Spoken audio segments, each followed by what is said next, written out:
La intervención ahora de cuánto cuesta conservar la naturaleza, el papel del turismo. Va a hablar primero Arturo Crosby de la empresa de turismo For Nature y posteriormente pues le van a acompañar en la mesa redonda los compañeros que luego Arturo irá presentando. Gracias, Arturo.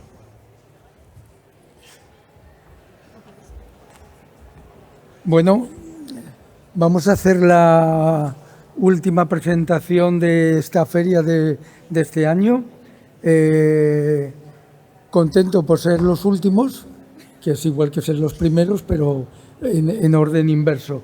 Entonces, la idea, voy a hacer una presentación lo más rápido posible para que no pase los 15 minutos y luego voy a pasar la palabra a mis 4 colegas y socios del mismo proyecto de Tourism for Nature, que lo vamos a ver luego, aunque sea en un par de minutos, explicarlo, porque es de los únicos que hay a nivel de Europa y, bueno, seguro que va a ser interesante.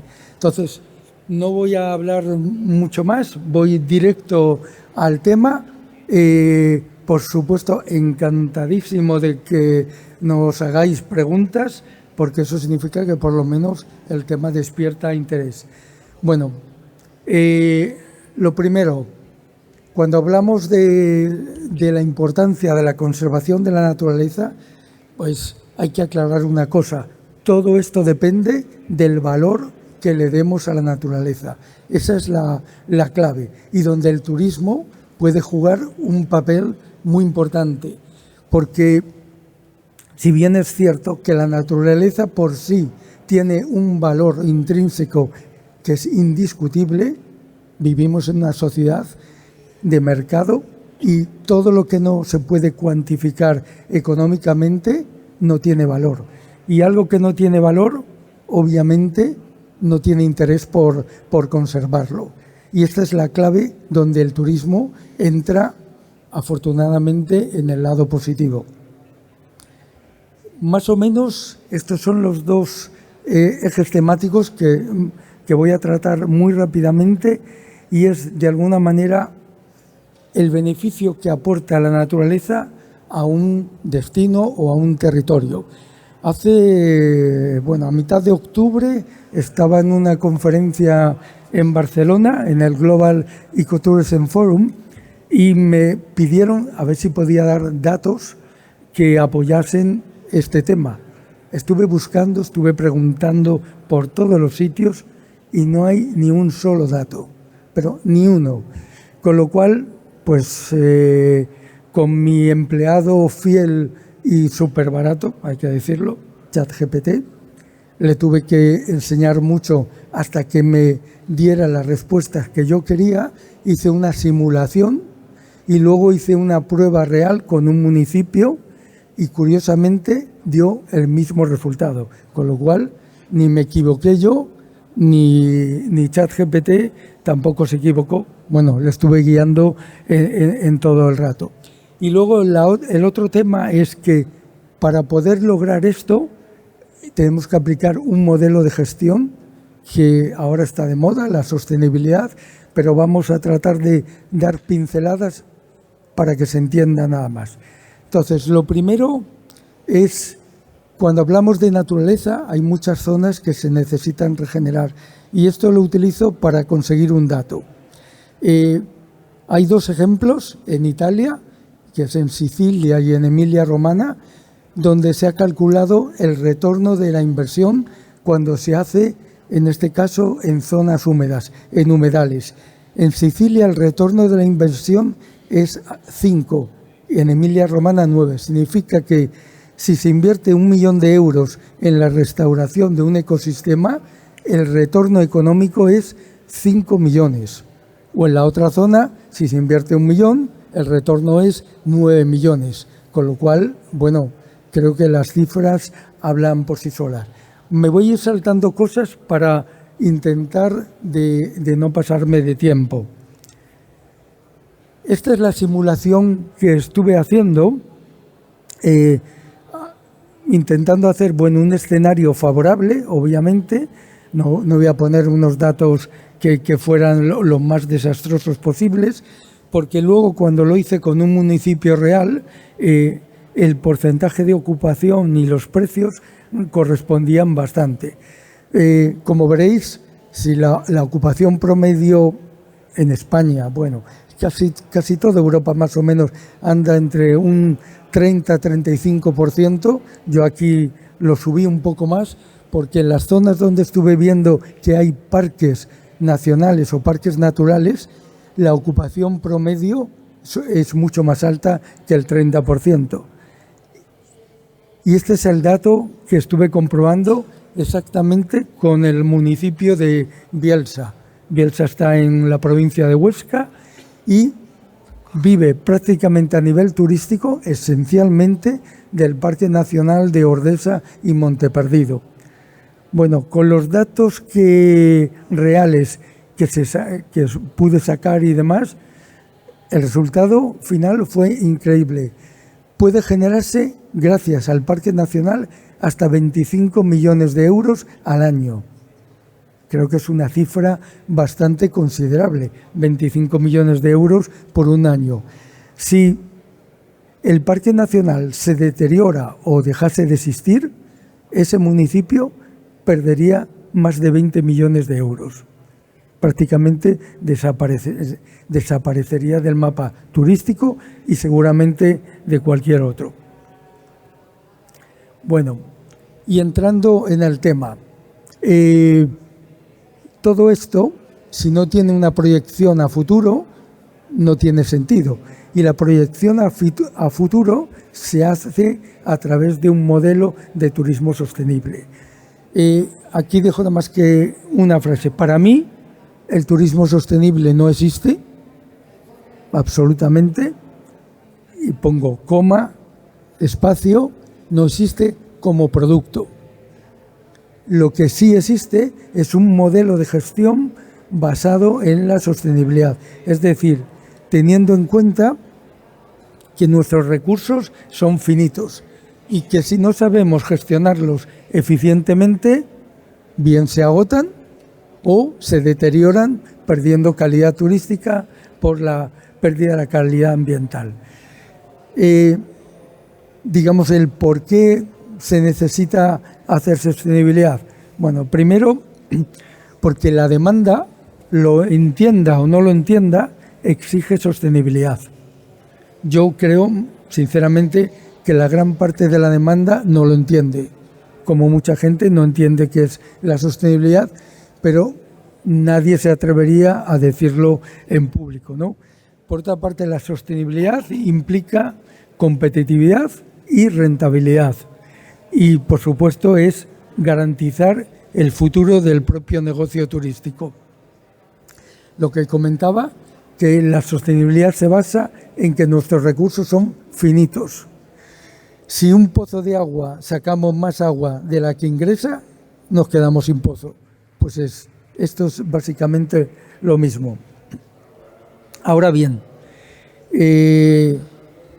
prácticamente cuando vamos a cualquier feria turística, no hay ningún destino ni ninguna empresa turística que no sea sostenible. Bueno, esto es lo que se dice, ¿no? Realmente es muy difícil ser sostenible si no se entiende. Y el mayor problema de que no haya más ejemplos de sostenibilidad es la falta de comunicación. La comunicación no se hace bien, está muy lejos de llegar a conseguirse. Y un consumidor no compra algo que no lo entienda. La sostenibilidad no se entiende mayoritariamente, entonces difícilmente alguien la va a comprar.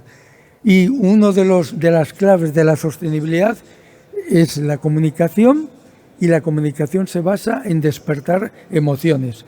Yo ahí siempre utilizo una frase que me encanta de Oscar Wilde, y es que puedo resistir todo menos las tentaciones. Hagamos eso, provoquemos tentaciones para que la gente realmente lo entienda. Este es un dato muy reciente que lo obtuve de una agencia de comunicación y que me llamó la atención. Es que unos 7 millones de personas en España, es lo que se llama la generación consciente, está, digamos, por la labor de este tema y lo entiende. Pero es que el problema de la falta de comunicación es que al no entenderlo no se compra y no se demanda. Y fijaros en este dato. En una población joven de menores de 35 años, prácticamente el 50% de los consumidores han dejado de comprar productos de marcas que ellos perciben como no sostenibles. No significa que no sea sostenible, sino que no se percibe, que esa es la clave, la percepción. Si el consumidor no lo percibe como sostenible, deja de comprar y la marca obviamente lo paga. Y cuando hablamos precisamente de esta comunicación, la tenemos que orientar en estos tres valores: el consumidor, la comunidad local y la sociedad. Para dar un poco de datos, yo no me estoy controlando el tiempo, no sé cómo voy. ¿Me he pasado? Vale, bueno, acelero ya muy rápidamente para reafirmar el tema. Las tendencias clave para esta década son precisamente las emociones, las experiencias, el mercado verde que sigue creciendo de forma exponencial y el tema de sostenibilidad. Si estamos dentro de esto, vamos en la buena dirección. Y un poco también las tres tendencias clave del turismo, sobre todo en zonas rurales, es naturaleza, bienestar y gastronomía. Y como podéis ver, estas tres están interrelacionadas entre sí.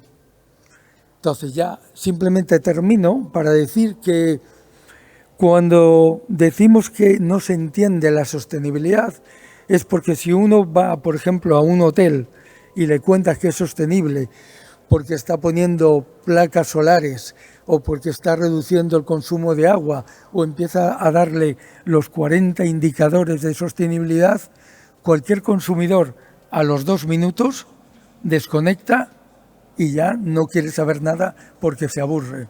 Bueno, pues nosotros hemos hecho una apuesta muy fuerte y es ¿qué es lo que un turista puede realmente percibir como algo que pueda ser sostenible? Pues la naturaleza. Cuando hablamos de naturaleza no tenemos que explicar a nadie qué significa que hay detrás. Gail antes lo decía como el ejemplo de Costa Rica, que es naturaleza y no tiene que explicar nada, se percibe fácilmente. Pues aquí, con este proyecto, se trata de unir empresas y municipios turísticos con proyectos de conservación o regeneración de la naturaleza. Algo que se entiende. Ver una imagen de un osetno o de una cría de lobo, cualquier cosa, cualquier turista en 2 segundos lo capta y lo apoya y compra, que es lo que se trata. Entonces, ahora, aprovechando un panel un poco improvisado, os voy a ir presentando. Jorge Ballina, primero, tenéis 5 minutitos para dar vuestra visión. Cuando quieras. Bueno, buenos días a todas y a todas. Gracias, Arturo. Bueno, encantado de estar aquí y compartir un poco la temática de este panel, un poco colofón de este excelente evento que es Expo Aire, ¿no? Que con esta naturaleza e innovación, como veo allí. Y encantado de estar aquí con mis compañeros, con Estrella, con Pablo y con Antonio y David, con los cuales compartimos proyectos, compartimos visiones de lo que es el turismo y lo que es también el papel que tiene la naturaleza en el turismo, y compartimos con Arturo ese proyecto, esa iniciativa que lidera, que es el Tourism for Nature, donde apostamos por un turismo que juegue un rol esencial, protagónico, sin llamarlo sostenible, con lo cual coincidimos muchas veces, ¿no? Sin abusar del término, un turismo que apueste por la conservación de la naturaleza. Los que tenemos cierta formación, que compartimos además también en biología y ecología, sabemos que las cosas, para que verdaderamente las preservemos, tenemos que cuidarlas, quererlas, pero también usarlas.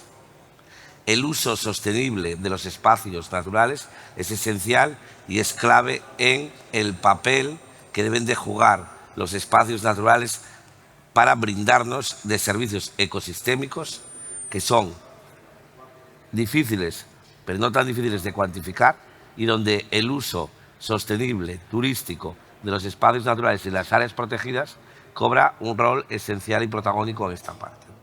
Yo vengo de una tierra que además hace mucho tiempo entendió, en los años 80, con la crisis y la reconversión industrial de los dos grandes sectores que impulsaron nuestra economía durante más de 150 años hasta convertirnos en la cuarta región de mayor nivel de renta per cápita del país, que es Asturias, la minería y la siderurgia fundamentalmente.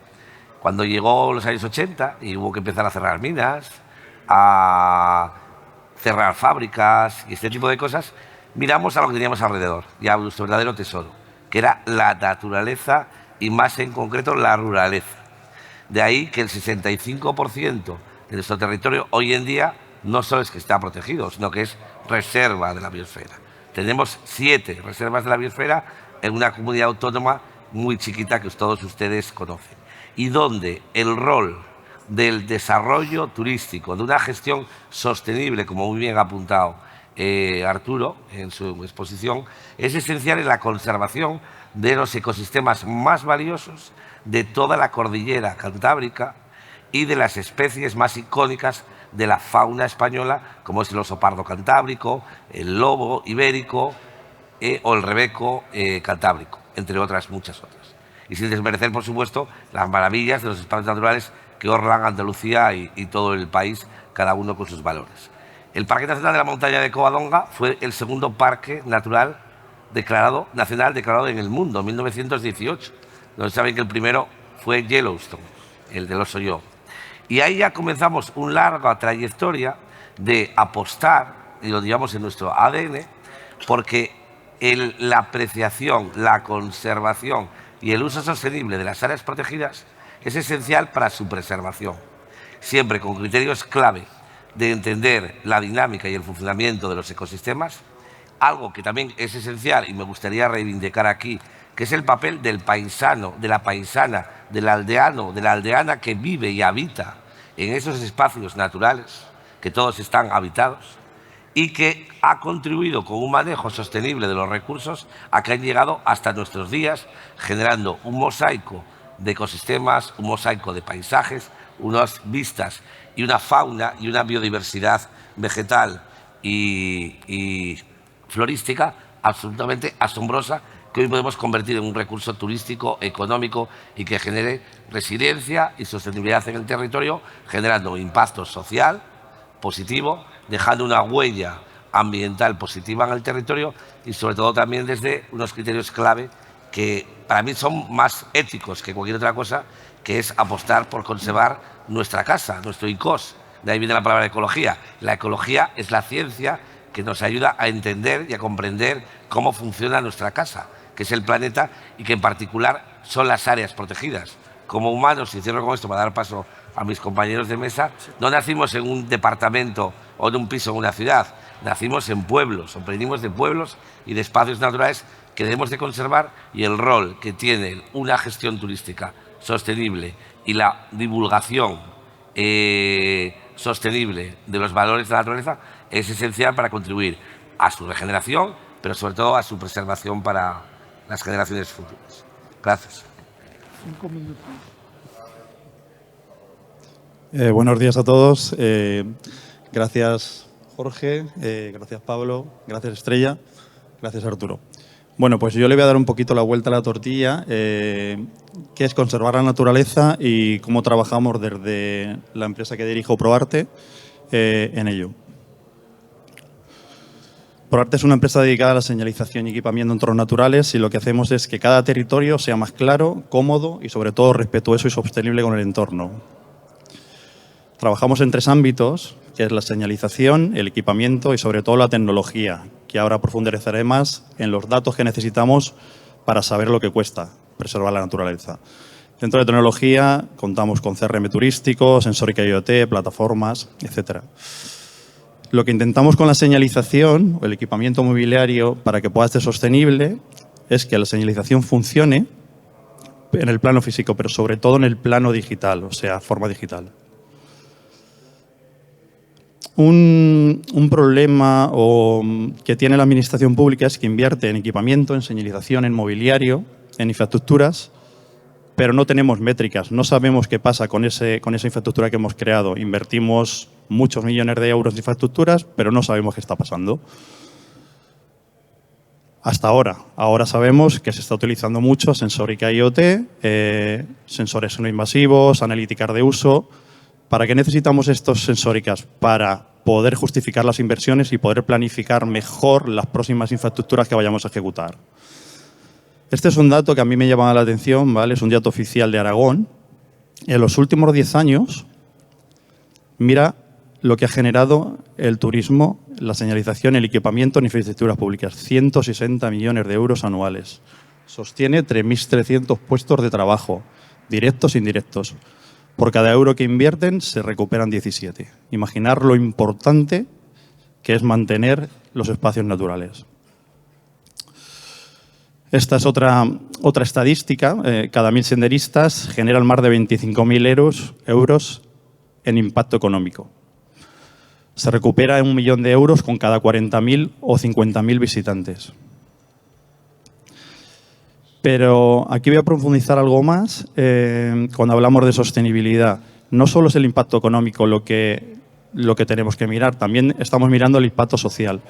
Para que os hagáis una idea, en uno de los últimos proyectos que hemos trabajado, hemos compensado la huella de carbono de un proyecto que hemos hecho para la Diputación de Soria. O sea, todo el impacto negativo que hemos hecho en la ejecución lo hemos compensado de manera regenerativa. Sin datos es muy difícil saber qué es lo que genera la infraestructura o la señalización instalada. Con la digitalización sí que tenemos claro que lo podemos medir y tomar las decisiones correctas. Espero que os haya gustado esta pequeña ponencia. No tengo mucho más tiempo. Os invito a visitar nuestro stand, que lo tenemos aquí. Y gracias. Vale, gracias.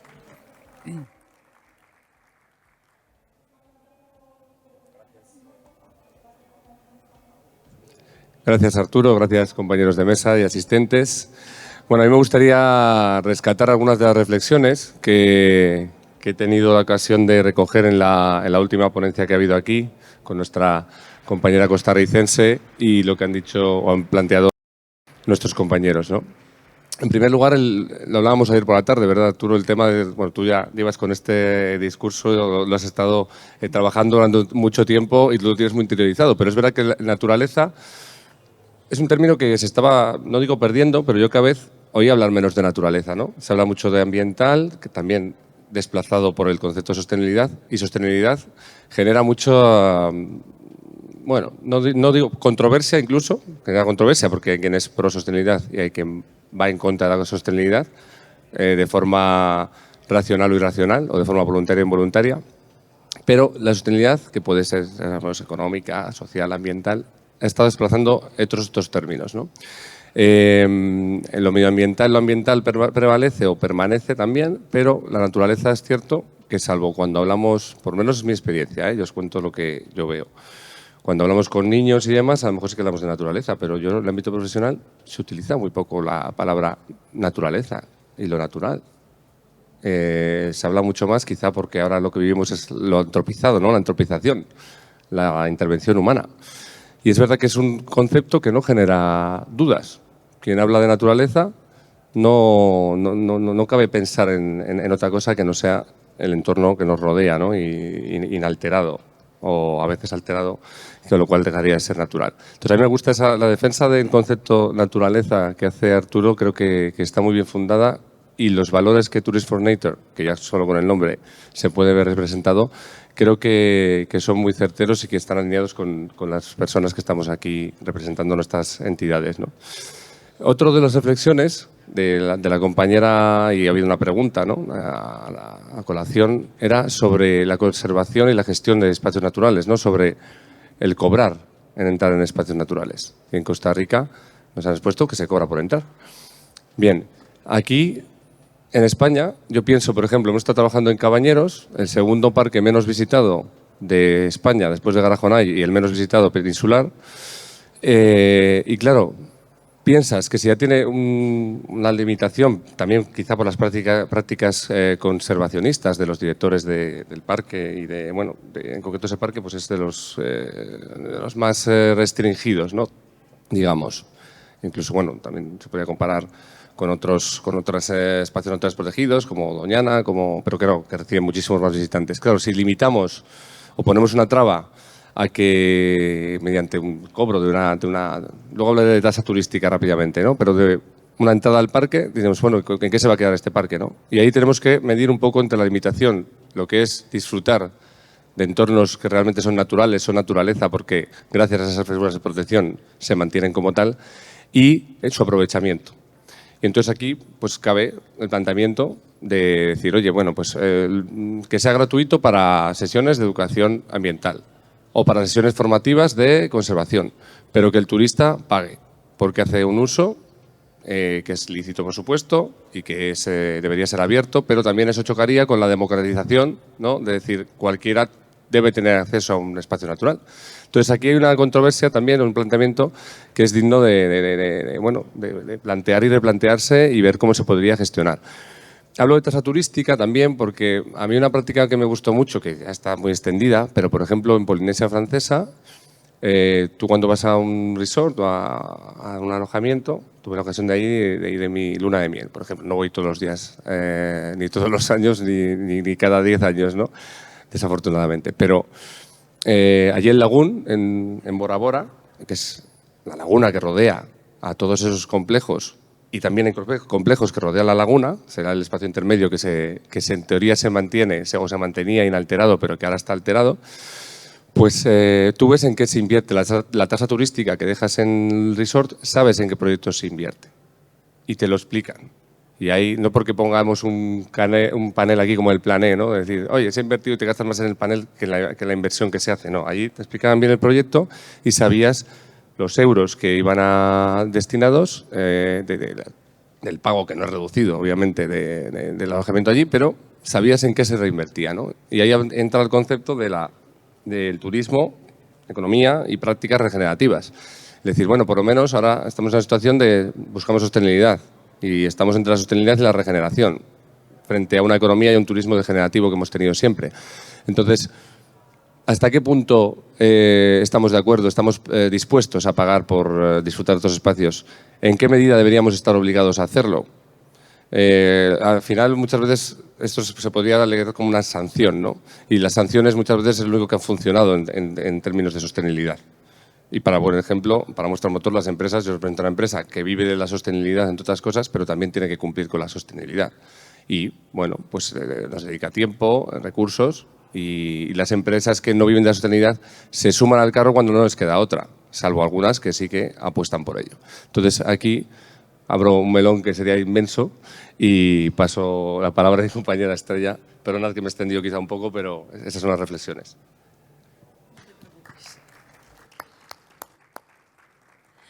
Yo voy rápido. Soy Estrella Sobrino, para quien no me conozcáis, soy Community Manager, perdóname, y creadora de la comunidad Los Ruralistas, una comunidad formada a día de hoy por más de 12.000 personas, entre propietarios de alojamientos rurales y fans del turismo rural, y que en enero, por cierto, van a tener su propia página web, losruralistas.com. Así que cuando Arturo me preguntó, oye, ¿quieres hablar de cuánto cuesta conservar la naturaleza en Expo Aire? Pues chico, como me apunta un bombardeo, digo, vale, pues unos minutillos y sí. Así que os voy a contar la versión slow, la que se cocina en los pueblos a fuego lento. ¿Cuánto cuesta conservarla? Pues más de lo que pensamos y menos de lo que se ve. Más de lo que pensamos porque no se ven números. Los alojamientos quieren ser sostenibles. Ayudadles, por favor, a serlo, porque invertir, o sea, tienen que invertir dinero, tienen que invertir en formación, tienen que adaptarse. Entonces, cuando hablo con ellos de, mira, es que sí que me gustaría ser más sostenible, pero a lo mejor hay una subvención en un sitio y aquí no. Entonces, a quien corresponda, ahí lo dejo. Mantener la naturaleza cuesta dinero, así que estamos hablando que sí, mantener la naturaleza, el coste cuesta. Luego, la conservación empieza cuando dejamos de vender escapadas y empezamos a ver participación. Hay un alojamiento rural que es un agroturismo en Navarra, que lo hace muy bien, que es Agroturismo Maricruz, con la iniciativa que tiene de ecorretos. No se trata de una simple estancia, no. Meten a la persona en la naturaleza, hacen que lo que se tiene que hacer cuando vayas a un destino, aparte de no estropearle, que le dejes mejor. Así que echad ojo a ese alojamiento. Por otro lado, los alojamientos rurales les cuesta poner en valor todo lo que hacen por la sostenibilidad y por la conservación de la naturaleza, porque lo he podido ver cuando hace poquito Arturo organizó los premios Tourist for Nature que se han entregado en Intour, hablando con los alojamientos, decían, es que yo solo hago esto, es que yo, o sea, se hacían de menos. No, porque hacen más cosas que hacían otros que no hacen nada. Ellos que gestionan recursos como el agua, la electricidad, cuidan de senderos, hacen de oficinas de turismo. Entonces, hay que también como educarles para, por ejemplo, cuando sea el próximo año los premios, que va a haber segunda edición, decir, apúntate que sí que estás haciendo cosas, ¿vale? Entonces, ese tema también hay que verlo. Luego hay dos costes que no se tienen en cuenta, que uno de ellos es el coste emocional. Para que sepáis, los propietarios se mueven en un ambiente en el que supuestamente la gente cuando va a los alojamientos quiere desconexión, quiere relax, pero lo primero que hacen cuando llegan al alojamiento es ver dónde tiene apuntado el propietario la clave del wifi y quieren que sea rápido. Ahí ya entramos en una controversia. Y luego también se mueven con la administración, que volvemos a lo mismo, les piden que sean sostenibles, pero luego les ponen un montón de trabas, ¿vale? La conservación, además de los alojamientos, de las personas que tienen alojamientos, pasan por personas que se levantan a las 5 o a las 6 de la mañana para abrir una compuerta de riego, o incluso por personas que tienen que regañar a alguno de sus huéspedes porque se han puesto a hacer fuego para hacerse un café para que luego quede bonito en el Instagram. Entonces, quiero que sepáis en qué ambiente nos movemos, ¿vale? Y luego el coste digital. Ya sabéis que lo que no se comunica no existe. Si un alojamiento que lo está haciendo muy bien, a lo mejor está haciendo compostaje, recuperando un monte, pero no lo cuenta, no lo pone en valor. Y eso viene a relación de lo que decías tú, Arturo, porque muchos alojamientos están haciendo cosas muy bien, pero como no tienen formación específica para contarlo, pues luego, ¿sabes lo que pasa? Que si un proyecto no se cuenta, no se da a entender, el huésped no lo va a valorar. Entonces va a decir, coña, qué caro. Pero si lo comunica bien, paga y con gusto. Así que formación para que aprendan a comunicar todo lo bien que están haciendo, porque que sepáis que hay alojamientos que lo están haciendo muy bien. Y algunos consejos pues para comunicar bien todo este tema de la sostenibilidad, que cuenten procesos y no resultados, que muestren a personas porque eso ayuda mucho, que cuenten el porqué de cada acción y que sobre todo que hablen con lenguaje cercano, nada de tecnicismos, ¿vale? Cuando creé la plataforma de los ruralistas, entendí que la verdadera fuerza, la verdadera innovación no estaba en la herramienta, no estaba en la plataforma, sino en la comunidad, en la tribu, porque se han dado casos de cuando un ruralista ha hecho una buena práctica de sostenibilidad, lo hemos compartido en la comunidad y ha inspirado a otros 30, y eso también es conservación. Para el 2026 aconsejo la fórmula triple E. Educar en web, en redes, en el mismo alojamiento, empoderar a los huéspedes y emocionar con historias auténticas y de personas reales, sobre todo ahora que nos movemos en la era de la inteligencia artificial. Porque tenemos claro que el turismo rural o puede estar ahí presente o apartarse, en el sentido de que puede ser un simple espectador o que puede ayudar a esa conservación de la naturaleza y ser un motor de vida para los pueblos. Y nada, voy a cerrar muy rápidamente mi mini charlilla diciendo que el año pasado estuve en una mesa aquí y acabé pidiendo un deseo, que era que hagáis turismo rural, por favor. Traigo los datos de 2024 de mis compañeros de Escapada Rural, que dicen que el 54% de los españoles hacen turismo rural. A ver si el 2026 se cierra con un 60% y que ese 60%, lo dicho, que además de disfrutar, dejen el territorio mejor de lo que se han encontrado. Gracias. Bueno, pues como no tenemos más tiempo, muchas gracias a todos. y todos estamos en el mismo proyecto y espero que se contagie al resto del sector. Muchas gracias.